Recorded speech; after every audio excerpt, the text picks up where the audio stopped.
Tube Nation, what's happening, man? It's your boy back on the Taurus. Now, I was having issues with the Taurus last night. The Taurus went overheating, and the brand new catalytic converter was starting to glow red. I talked to my uncle.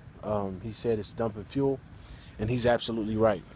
I already did the test, but what I did do, let me show it to you.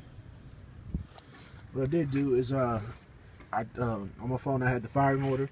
I verified each individual plug was going to the right cylinder and spark plug.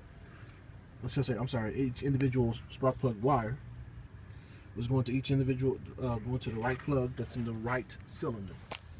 So I verified the back, and this is the firing order. It goes 1, 2, 3, 1, 2, 3.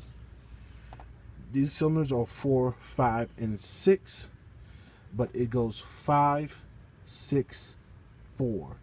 Okay, these are 4, 5, and 6. 5, 5, 6, right there, and 4. This goes all the way around. And so what I did is I started the car back up, and I pulled each individual wire. And when I did that, it idled rougher, it idled more worse than what it was. And this, I pulled this, it idled worse. I pulled this, it idled worse than what it was. I pulled this, nothing changed. I was like, okay, cool. I know this is not firing. So I noticed this wire. Initially I thought, okay, this is a bad wire, bad plug. I just get a new wire set. Then I pulled this one, and it didn't change either. I was like, okay, that's not good. Now, granted, these plugs are old. The wires are old. These wires have been on here for I don't know how long, probably since the car was designed. But in fact, let me. Made in USA double silicone. Actually, factory wires don't. These actually, I think these are aftermarket. Ultimate heat protection made in USA. I don't think Motorcraft wires say all that. Ones that come factory. So these may be aftermarket, but regardless, I pulled this, nothing happened. I pulled this one, nothing happened. So this vehicle has been driving on those 3 cylinders in the back. So yeah, it's dumping fuel. It's getting fuel in here, and it's just shooting it out. And what you explain why. I was having issues with the cores being ate out because this is shot. More than likely, this is shot, which I believe this is the ignition coil or ignition box. It's not in a way, it is a distributor, but it's not the old school distributor with a distributor cap where you gotta take the old one off, put the new one on, and align the timing and all that stuff. Thank God. So 2 new problems, but it's all good. Well, this is actually not a new problem. I think this is just an old one I didn't catch, which could be the reason why the EGR valve failed, because it was just dumping so much gas.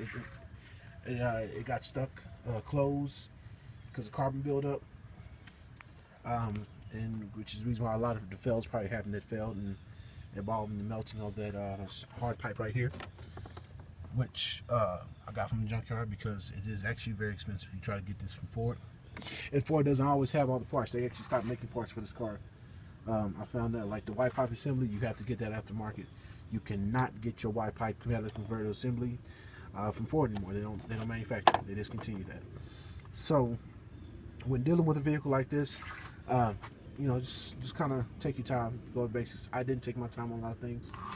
I just kind of rushed, and so now I'm paying for it. But we now know this needs to be replaced.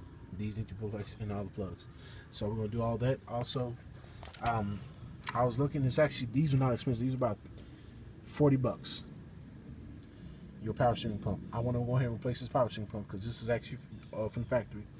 Replace all the fittings. That should run with all that. That should actually run about 100, maybe a little bit over $100 with both lines being replaced.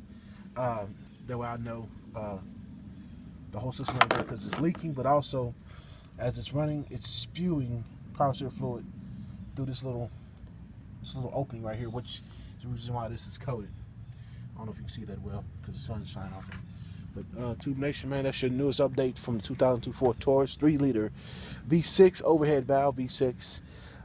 If like I say, if you work on one of these, or if you already have one, this is what you do to get it fixed. These are problems you may run into if it's everything's on his factory.